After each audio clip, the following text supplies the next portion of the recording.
Hey Patrick, thanks for being with us. You're welcome. I'm quite excited. The first question is, as always, what's your background? What did you do before starting your own company? Sure. I consider myself to be an entrepreneur now for 24 years. Oh my God, that's amazing. I started my first business when I was 21, and it was a huge failure. Went bankrupt within a year, lost my house, lost my car, everything, had to start all over. But before that, I mean, basically ever since I kind of been a part-time entrepreneur, and then in the last 10 years I've been full-time. But before that, I was a landscape gardener. It's basically my only education. And the way that I got into that was just almost by default. I didn't know what to do. Like many young people, when they're young, they don't know what to do, and I didn't.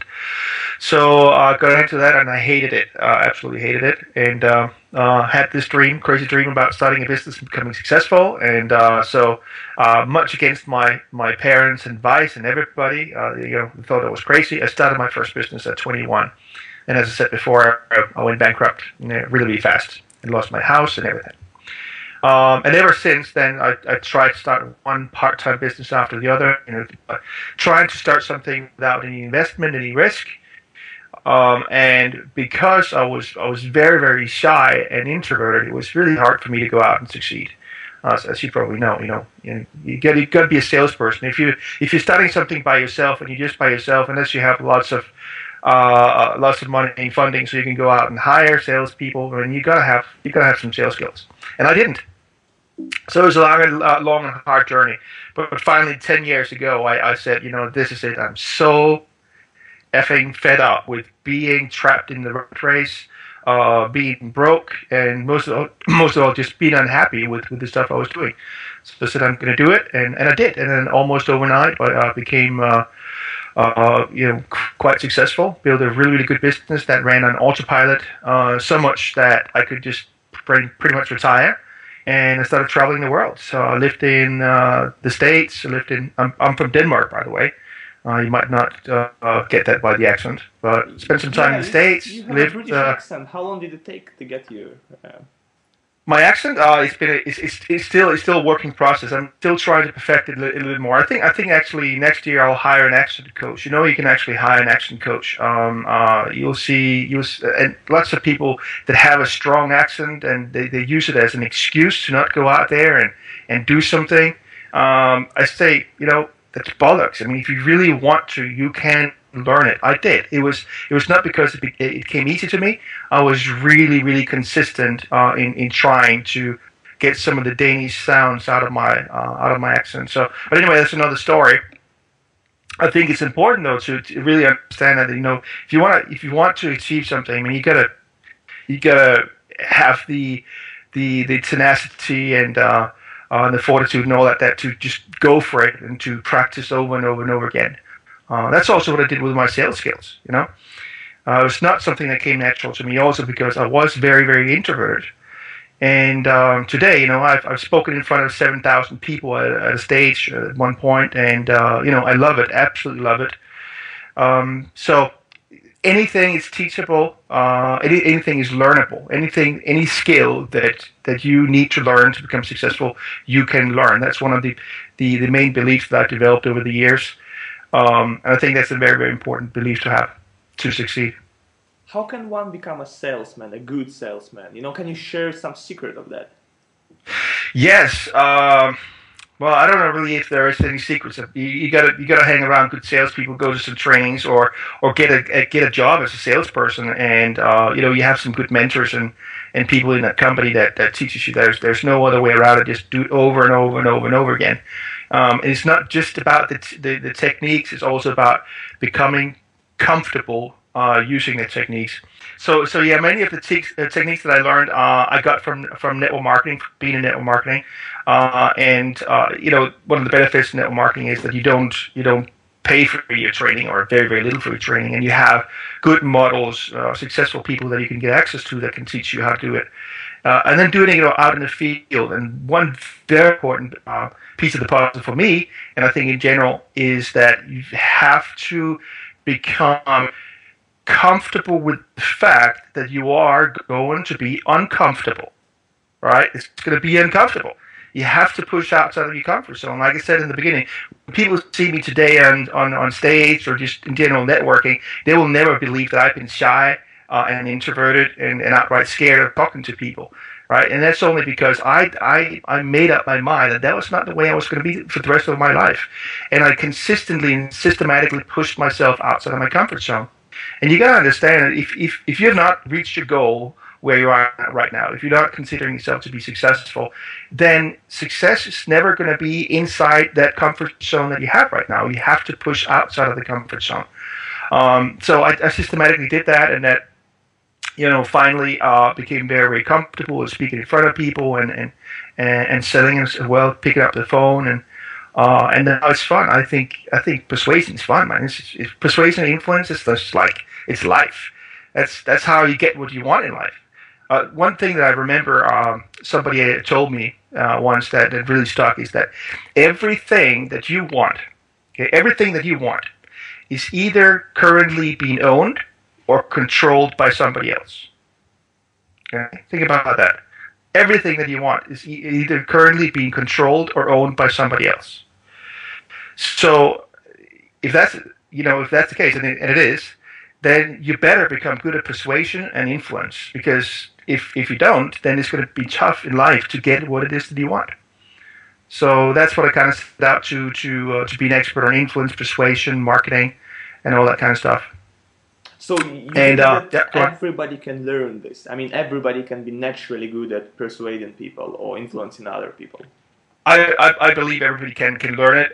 It might take a lot more effort for some people. For me, it certainly took a lot of effort. But I was all committed. I wanted to, absolutely decided that I was going to become successful. So. Could you tell us more about the company? I believe that everybody can, as long as they're willing to put in the effort and the sweat that it takes. Could you tell us a little bit about the company you run right now, Entrepreneurs in London? Okay, well, one of them is Entrepreneurs in London, and that's it's a networking group for entrepreneurs, and we've become quite successful, especially the last 6-12 months. We're growing by about 100 people a week now, and over 3,500 members on meetup.com. And the way to find us is just to go to entrepreneursinlondon.co.uk, and right now that forwards to our meetup group. But very, very soon we're going to launch our own website. It's 1 or 2 weeks away that we're going to launch our own social networking site for entrepreneurs in London. And it's basically a place for entrepreneurs to connect with each other, to learn. So we have networking events, we have training events. We're going to have a lot more different things in the future in terms of basically giving you access to the resources that you need to either start your business or move it to the next level. So mentoring and coaching and all kinds of things that will help anybody at any level as an entrepreneur. So is it a platform for entrepreneurs to connect with, investors and other people they need? Yeah, absolutely. But we also emphasize that we're not just like a website where people connect, but we meet in the real world. I think that's still extremely important, and that's one of the reasons why I wanted to focus on just London, because if it was just going to be an online platform, there was no reason to limit us to London. And I wanted to specifically limit us to London because if you're building a business, what you really need is to be super connected in your local area. If you're looking for an investor, you're not going to find an investor on the other side of the planet because they're not going to be willing to come to you. And it's going to be costly for you to travel to them. I heard from somebody who was quite experienced as an investor, and he said he knows a lot of investors, for example, in Silicon Valley, that will never invest in anything unless it's a 30-minute drive within their own home. So with that in mind, what you really need is super connection in your local areas. That's what we're setting out to be, is to be the best network for entrepreneurs in London, to connect not just online but actually mainly offline in the real world. How did you come up with the idea? It was basically because I was a bit frustrated about two things. First of all, the networking events that I went to here in London, I found them to be pretty boring, and I thought it's got to be a better way to do it and just more fun.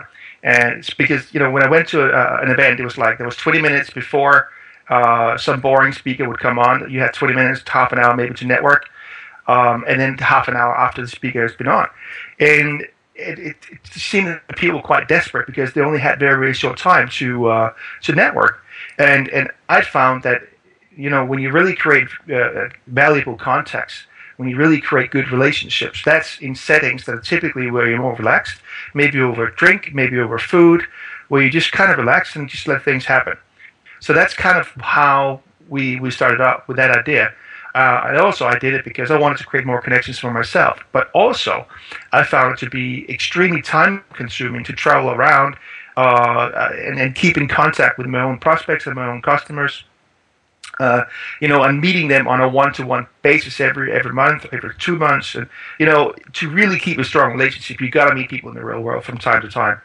And to do that on a one-on-one basis, it was just extremely time-consuming. So I thought, hey, why not, group them all together once a month, and I'll create more value for them as well by creating a networking event for them. And so that's how it started up. And in the beginning, by the way, just before that, I had come from Dominican Republic in the Caribbean, where I lived for a while, and become completely broke because I made some bad business decisions. And that was one of the reasons why I came back to England, was because literally the only money I had to actually have a friend bail me out of Dominican Republic, sending me the money for a ticket home. The reason why I chose England is because the only money I had was in a safety deposit box in Kensington. And I had £2,500 there, okay? And so I came back and had to kind of restart everything, both my personal expenses in terms of getting an apartment, getting a room, and everything. I started up for £2,500, and I survived. The first couple of years were really, really tough. And at that point, I didn't really have a lot of contacts in England. So, I had a few, but I really literally had to kind of restart the whole thing from scratch. And so that's almost 4 years ago. And so about 1.5 years ago, it really started to take shape and started to increase, and both in size and popularity and so on. And this year we've sold out every single event prior to the event. So it's a pretty good situation to be in. I visited one of your events, really enjoyed it. And what really struck me there is that, apart from startuppers and people who want to launch up their own company, there are so many investors, and they're all friendly, and they're all cool. How did you manage to get not only, startuppers, but also investors? Because I believe it's much harder to get investors on board. Yeah, I really don't know. I really, really don't know. I think it's a combination that, to attract great speakers that are willing to come and speak for free for us, what they need is people. If you just supply them with a good amount of people that are in their target market, it's easy to get good quality speakers.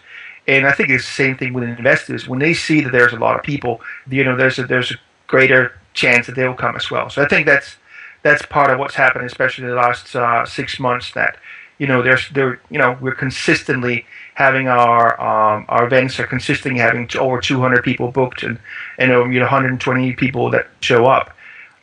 So just the fact that we're a lot of people, I think that's why we're attracting a lot of investors as well. Can you expand a little bit on about the business model? How does a business model work?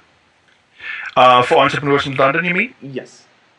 Okay, well, basically, we generate our leads from Facebook. That's one of the places. We do Facebook pay-per-click to drive people to our Facebook page, and then creating a relationship with them on Facebook, and then driving them further on to become members of Meetup, where through Meetup they can actually pay for the events that we do. And also actually through the Meetup search engines, or directly through Meetup, people come to Meetup finding our Meetup through meetup.com. So those are the two main places, and I think we also get some traffic through general search, people searching for entrepreneur events and stuff like that. So basically they come in, it's free membership, so it's getting as many people in through the funnel in the beginning, and then do cheap events where we get a lot of people through, and then we're gonna do, we're doing also more and more expensive training events. So that's basically the business model that we focused on, is creating a place that most people everybody can afford to come in, because it's free membership, and a ticket price start at £5, so everybody can afford to come to events. And from then on, now next year, the next step is that we're going to start to do a lot more, more in-depth trainings and mentoring and coaching and all kinds of stuff, where the real money is going to be. But already now, I mean, it's a full-time business for me. I mean, it's not full-time, but it's a full-time income, just from doing the networking events, which has completely surpassed my expectations of it. It's just incredible. Apart from that, you run some other initiatives. Yeah, well, basically, I'm a marketer, copywriter and marketing strategist. That's what I do. So helping small businesses grow with great marketing strategies and copywriting, helping them increase the conversion on their sites and in their campaigns, their email campaigns, helping them increase the loyalty of their customers, so they come back over and over again. For those who want to start up, something like networking event or some other event, or just to get some people on board and organize something, what's the first priority? I mean, what's the first advice, or where's the first thing they should remember? Yeah, great question, by the way, and it's probably different than most people would think. Well, you got to start with the same thing that you would start with any business or any product, any business project, which is, what makes this unique? How can we stand out? Why are we different? What is it exactly that we're going to do that are going to be different from our competitors? And if you cannot answer that question, don't do it. Unless you're in a completely new niche that I'm very, very uncovered. I mean, I'm actually considering doing something next year that's going to be quite big, where it's such a new niche and such a new thing that, of course we are going to do something to be different, but it's not that necessary. But that's extremely unusual, and in I would say 99% of the cases, you've got to find that edge, something that makes you different. Because think about this: if you ask yourself the questions, why would people buy from me? Okay, and if you say, well, good quality, good price. No, they wouldn't buy from you because of that, because that's what everybody says. That's what all the competitors say. So it's not different. That's not the reason why they would buy from you, because if the competitors have that as well, or if they say that at least in their marketing, then they might as well buy from them. They might buy from you, but they might as well buy from your competitors, and chances are they will buy from your competitors, because if you're just starting out, your competitors have been around for longer, and so they've established their name better, they've established relationships and all that. So you got to come up with something that makes you different. Whether it's faster delivery, it's better price, better customer service. If it's events, what kind of things can you do that's more fun, or whatever it is that you think that your target market wants. So that's use a lot of time developing that core idea about what it is that makes you different, and everything will spring from that. It's everything in your marketing, in your emails, and on your website, and all the marketing materials should have that core benefit or benefits, which should only be a few that's really communicated. 1, 2, maybe a maximum of 3 core benefits that you're constantly driving into the mind of the prospects and the customers. You mentioned that when you came to London, to United Kingdom, you didn't have much money and you didn't have many people right around. What was the way to find the first customers, to develop your customer base? That's a good question. Let me think back. It was almost 3.5 years ago. That was through networking. There's no doubt about it. There was networking and using the contacts that I already had, very, very few contacts that I had, and trying to get referrals from them, and just trying to basically through them get to their contacts and go into networking events. And I'll tell you a funny story. It was not fun back then, but it's funny now looking back, and I hope it will inspire a lot of people that are in a situation where they're thinking, I can never start a business because I don't have the money, blah blah blah. But there were some situations where, I've written a book, which now is called "Turn Your Contacts into Cash," and I just scraped together the money to have that book printed in a couple hundred, 200-300 pieces. And there are several times when I went to a networking event in London that I had so little money, okay, that I only could afford to take a ticket to London, not a ticket home, right? So the only way that I would get home other than by foot was by selling something at that event, which would typically be a book, right? So that was the only way, and I've never walked so far.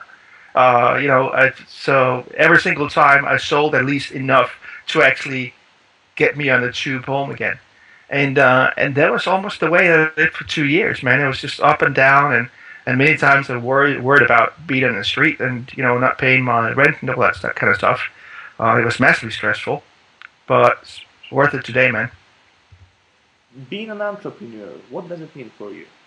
What it really means is somebody who takes control and charge and responsibility for creating something out of nothing sometimes, or creating something where other people would say it's not possible, to just be able, taking charge of your own life and doing something that instead of just like most people, they just they sit and wait. Okay, they might go out and fight to get a job, but then basically it's basically, I think, is the difference between really being actively creating your life and being a creator, instead of just waiting for somebody to tell you, hey, do this, do that, and you just sit down and I think you're kind of a robot if you're just taking orders. Of course, there are careers where you have a lot of freedom and where you can bring some creativity into it, but it's rare. So I think being an entrepreneur is somebody who's take that charge and control and decides that they will take the destiny of their own life in their hands. Since you meet loads of cool people every day, right? And then because you work in this industry and you know all the recent trends, in entrepreneurship, in different businesses. What do you think, if we speak about the next 5 to 10 years, in which particular areas of the economy, from your perspective, obviously, new fortune is going to be made, new Rockefeller is going to be born from? That's a good question. There are several. I mean, it's actually not that hard to pinpoint the ones that are going to make future millionaires and billionaires. And by the way, I think this is a very, very important point to make, that lots of people are either stopping themselves from going into business, becoming an entrepreneur, or they are focusing on the wrong thing when they become an entrepreneur because of this misperception of this one idea, which is that you got to have a fantastic idea to become successful as a business owner. That's completely crap. If you look at almost every single, 90, I don't know the number, let's say 90%, it must be at least 90% of the money made in the world today are made by completely ordinary businesses and ordinary ideas.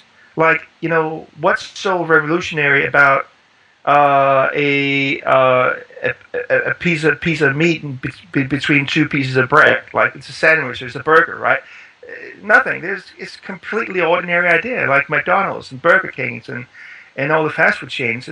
There's nothing revolutionary about that. Anybody, and both you and I, can make a better burger than McDonald's in our own kitchen. But we don't make billions. And that's basically because McDonald's, took and perfected a business system and perfected marketing. So that's what, get out of your head that you need to have that great idea.